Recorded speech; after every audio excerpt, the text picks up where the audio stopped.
What would the 2020 Formula 1 season look like without Mercedes and Red Bull? Essentially, if the midfield was for the championship. So we start off at the beginning of July in Austria for the first race of the season, and it's Lando Norris who takes his first ever pole position in Formula 1. However, in a race where the entire grid tries to freaking self-destruct essentially, he would end up having to settle for second place ahead of his teammate Carlos Sainz in third for a McLaren 2-3, but it would actually be Charles Leclerc taking the race victory. A rather unexpected race victory, I would argue, given we're talking about the SF1000. And of the 16 cars on the grid, only 9 of them would reach the checkered flag. Round 2 would take us to the exact same venue 1 week later, and it would still be McLaren starting on pole position, but not Lando Norris this time. Instead, it would be Carlos Sainz who would start on pole position. However, come race day, while he would score the fastest lap of the race, things would not go his way and he'd finish down in P5, while his teammate would be taking the victory spoils as he would get his first ever race win in Formula 1 at the Grand Prix, ahead of Sergio Perez finishing in second place and Lance Stroll making a Racing Point 2-3 finish. Meanwhile, yes, the Ferraris do still collide at turn 3 on lap 1. And as we head over to round 3 at the Hungaroring, then Lance Stroll would only build from that podium in the second race in Austria, because he would not only take pole position for the Grand Prix, he would win it with the fastest lap as well, his first race win in Formula 1, ahead of Sebastian Vettel finishing up in second place and Sergio Perez, a second podium in a row for the Mexican driver. And now we come on to the 2 races at Silverstone. First of all, round 4, the British Grand Prix. Sergio Perez is out with COVID, and Nico Hülkenberg, the super sub, steps in. Nico still doesn't start the race, while Charles Leclerc would start on pole position. There's no Mercedes to get punctures, but Carlos Sainz would still get a puncture, but none of that would affect Leclerc, who would go on to win the race ahead of Daniel Ricciardo, finishing in second place with the fastest lap after a couple of P4 finishes in a row for the Australian driver the last couple of races, and then Lando Norris would be on the podium at his home event. 1 week passes and we reach the 70th anniversary Grand Prix, still at Silverstone, and it would actually be Nico Hülkenberg, after not getting to race the previous weekend, taking pole position for the event, alongside Leclerc in second place, who would go on to take the race victory with Lance Stroll. He's been very, very strong. He would be finishing in second place here. However, those 2 finishing positions are relatively small in comparison to P3. Nico Hülkenberg would finally get a podium finish.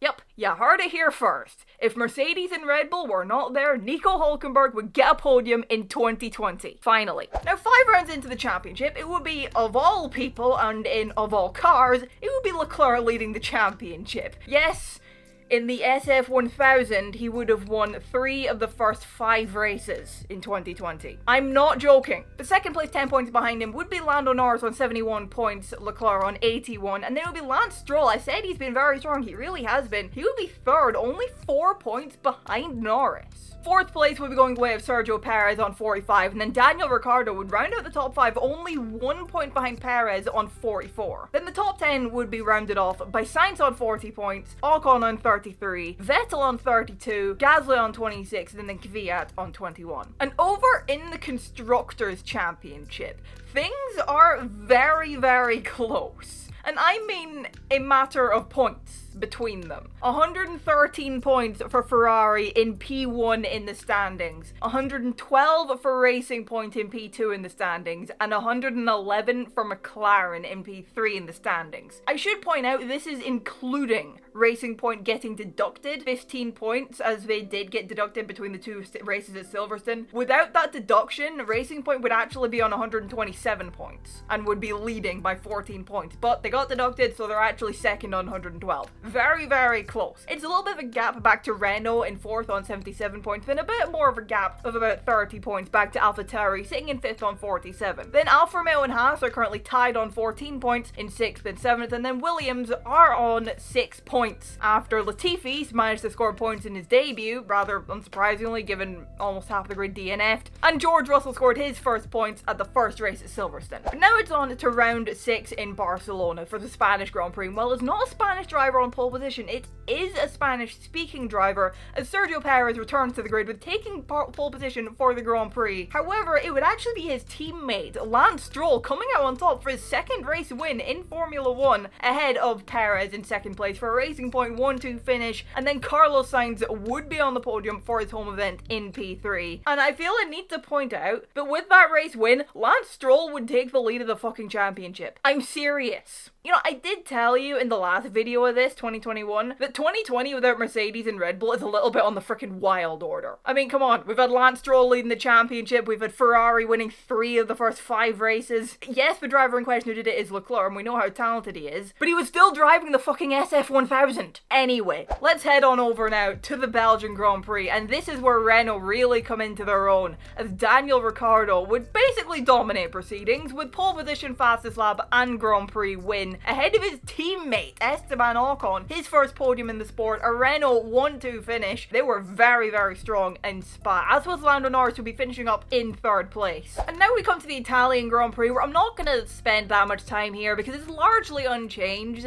The only difference is it's Carlos Sainz who starts on pole position and not Lewis Hamilton, and then there's no Mercedes in the top 10 at the end of the Grand Prix. Kevin Magnussen still stops at the entrance to the pit lane, which closes the pit lane and brings out the safety car literally right after Pierre Gasly had pitted. Everybody pits, which bolsters Gasly up the order when the pit lane does open under the safety car. Leclerc still crashes at the end of the first lap after the safety car, which brings out the red flag. Gasly still goes on to win the race. Carlos Sainz is still in 2nd. Lance Stroll is still in 3rd. So let's move on then to the 2nd race in Italy of the season, the Tuscan Grand Prix, for this race that was held to celebrate Ferrari's 1000th Grand Prix. And well, Ferrari would celebrate that 1000th Grand Prix with starting on pole position, as Leclerc would claim pole position for the Ferrari's 1000th race. He would not finish in P1, he would actually slip backwards to P5, but with the SF1000 on a high-speed track, what else can you expect? But it would actually be Daniel Ricciardo taking his 2nd race win of the season ahead of Sergio Perez and Lando Norris in 2nd and 3rd. And much like the opening race of the season, only 9 people would finish here. But now 9 rounds into the season, let's have a look at how the Drivers' Championship and the Constructors' Championship would be shaping up. With that P3 finish at the Tuscan Grand Prix, Lando Norris would take the lead of the Drivers' Championship on 121 points, ahead of Lance Stroll, who would have slipped back to 2nd on 117 points, now still very, very close up the top. And then Daniel Ricciardo would be sitting in 3rd on 112. 4th place would be Sergio Perez on 93 points, and then Leclerc would be rounding off the top 5, slipping back from the championship lead to 5th on 92 points now. Then it would be Carlos Sainz on 74 points in 6th. Pierre Gasly would be just 1 point behind him in 7th now on 73 points. 8th would be Esteban Ocon on 61. 9th would be Sebastian Vettel on 52, and then Danny Kvyat would round out the top 10 on 49 points. Meanwhile, in the Constructors, it's not as close anymore. Racing Point would be leading the championship now on 210 points. 225 without that deduction, but whatever. McLaren would be 2nd on 195, while Renault would be sitting in 3rd on 173. Ferrari would have slipped backwards from the championship lead to 4th place on 144 points now, while AlphaTauri would be exactly 22 points behind them on 122 points. Alfa Romeo would be 10 points ahead of Haas on 27 and 17 points respectively, while Williams would have doubled their total amount of points from 6 up to 12. Also, just to know, if you're enjoying this video and fancy seeing more years without certain teams, I plan on doing more of these. 2019 without Mercedes, 14 through 16 without Mercedes, so on. Then do please consider hitting the subscribe button to stay up to date with all my Formula 1 content, and also drop a like on the video if you're enjoying it. And now round 10 brings us to the Russian Grand Prix. It's at this point in time where the championship challenges kind of fall to pieces for Lando Norris and Lance Stroll. And not for Daniel Ricciardo or Sergio Perez though, as for this event we would see Sergio Perez taking not only pole position, but after that pole position he would hold on to that P1 place and he would go on to take the race win. His first ever race victory in Formula 1, ahead of Daniel Ricciardo in 2nd place for his 4th podium of the season, and it would also be the 4th podium of the season for Charles Leclerc and his first podium that isn't a race win this season. And as we head on to round 11 for the Eifel Grand Prix at the Nürburgring, and that momentum that Leclerc had had for finishing P3 in Sochi, that would turn into pole position for the Eifel Grand Prix. Much like his last pole position, he would slip back to finishing in P5 in the end, while Daniel Ricciardo would take his momentum from finishing second in Sochi to winning the Nürburgring Grand Prix.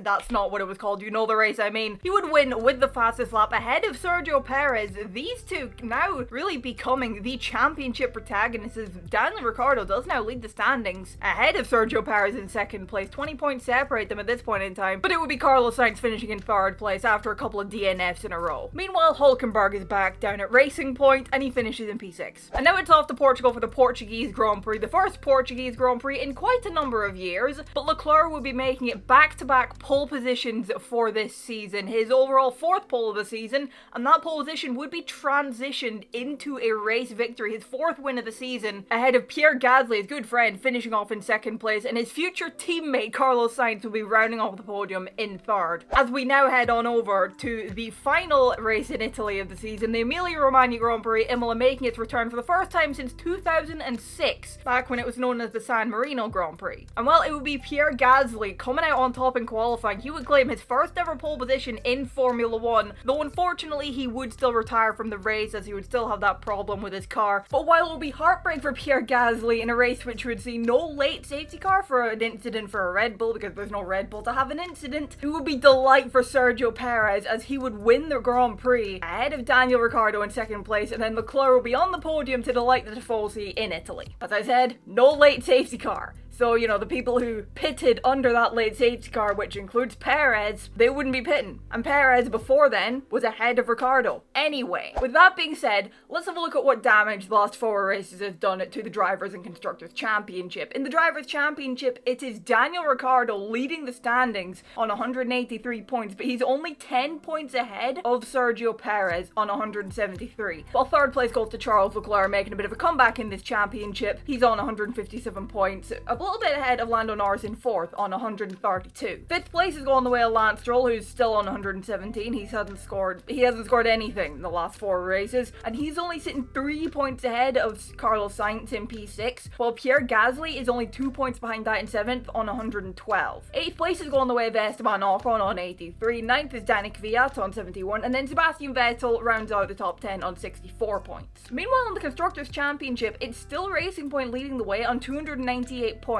Now, they have quite a bit of a gap back to Renault in second place on 266 points, who themselves have a 20-point gap to McLaren in third. Things are a little bit spaced out at the top, but not the most spaced out, you know, 20 points between Renault and McLaren. It's not the biggest gap, but it's still a gap none the least. But Ferrari are sitting on their own in fourth on 221. They're kind of just now finding themselves in no man's land a little bit, with AlphaTauri a little bit behind them on 183 points in fifth. Then there's an even bigger gap back to Alfa Romeo in sixth on 48 points, Haas are on 27 points in 7th, and then Williams are still bringing up the rear in 9th on 19 points after George Russell's 7th place finish in Imola. Now it's off to Turkey for the first time in almost 10 years for the Turkish Grand Prix, and it's still Lance Stroll who claims pole position. That's unchanged. He still slips backwards in the race and ends up finishing in 6th place, while that I am fucking stupid moment for Leclerc towards the end of the race on the last lap where he locks up on Perez for P2, well, that's going to be even more painful for him because that would be locking up for the race lead. He would end up flipping back to third behind his teammate Sebastian Vettel, who finishes in second, and Sergio Perez would come through, take the race victory, a race victory he really needed if he wants to make his challenge for the Drivers' Championship, really, while Ricciardo, the man leading the standings, is finishing down in P7. Then it's off to the Middle East for the final 3 races of the season, a couple of races in Bahrain, and then a race in Abu Dhabi to round things off. And Sergio Perez, building from that win at the Turkish Grand Prix, he would end up taking pole position for the Bahrain Grand Prix,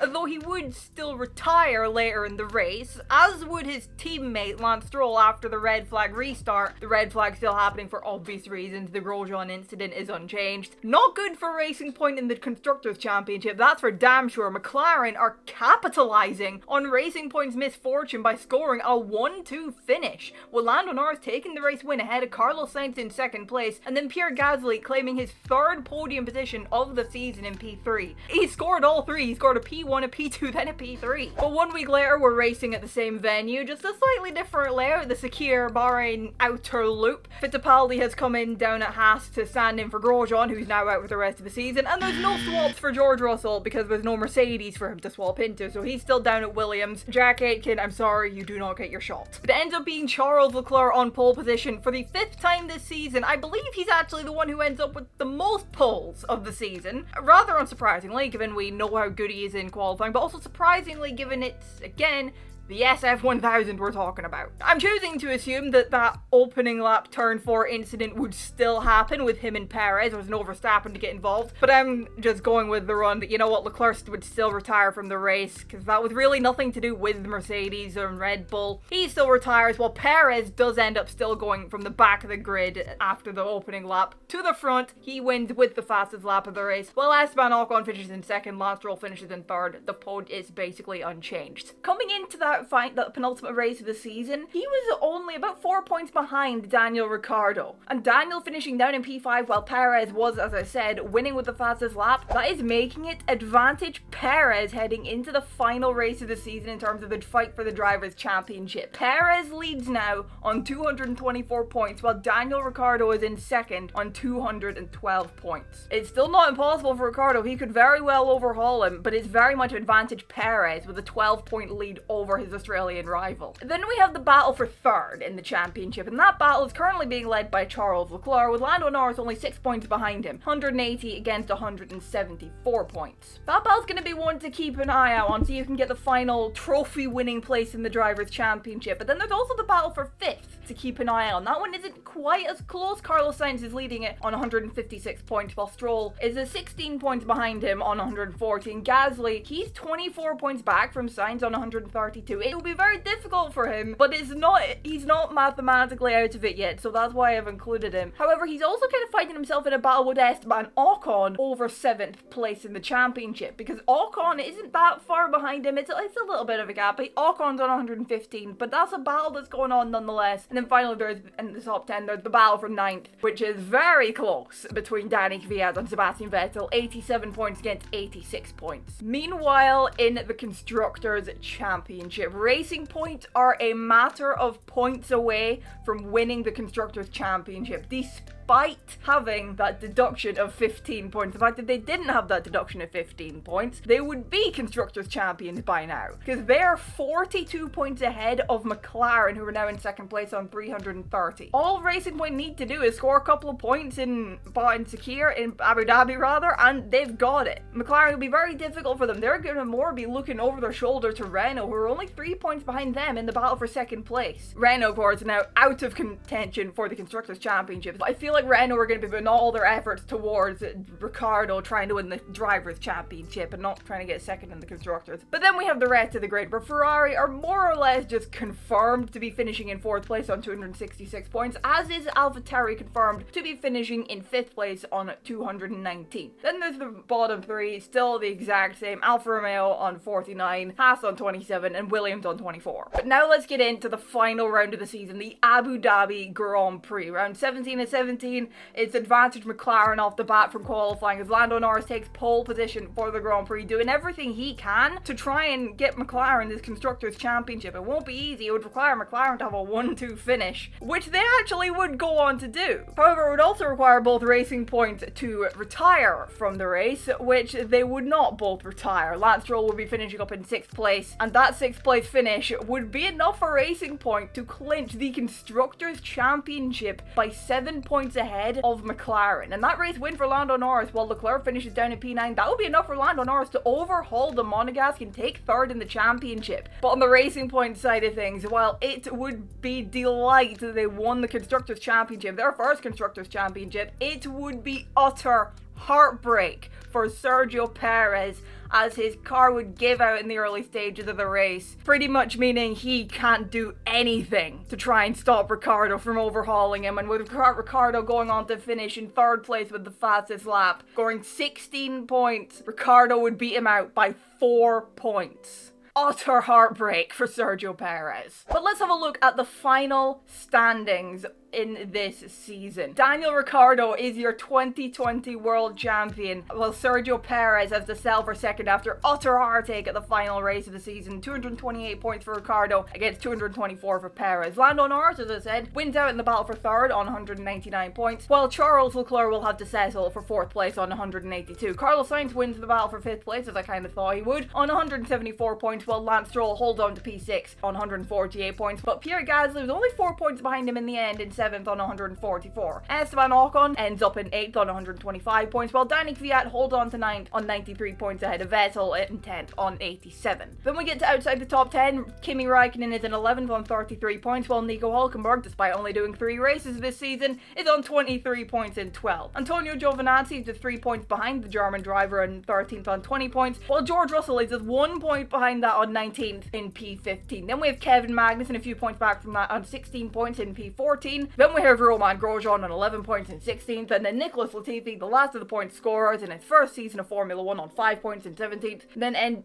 Enzo Fittipaldi, Pietro Fittipaldi on 0 points. Getting the Fittipaldi brothers mixed up. Meanwhile, in the Constructors' Championship, it is delight for Racing Point. On some ways, they take the Constructors' Championship despite being deducted 15 points. They are Constructors' Champion on 380 points, just 7 points ahead of McLaren in the end on 373. Renault are a further 20 points back from that on 353 in third place, while Ferrari finish off in fourth on 269 points. AlphaTauri finish off on 237 points in fifth, while Alfa Romeo have 53 points in 6th, with Haas are still on 27 points in P7, and then Williams are still on 24 points, bringing up the rear in 8th. And with that, the season has come to an end. 2020 without Mercedes or Red Bull. I told you it would be a little bit on the wild order, and I was not wrong. But anyway, with that, I'm gonna call it a day. Let me know what you thought down in the comments below. Drop a like if you enjoyed the video, subscribe if you're new around here. Thank you all so much for watching, and I will see you in the next one. Bye bye.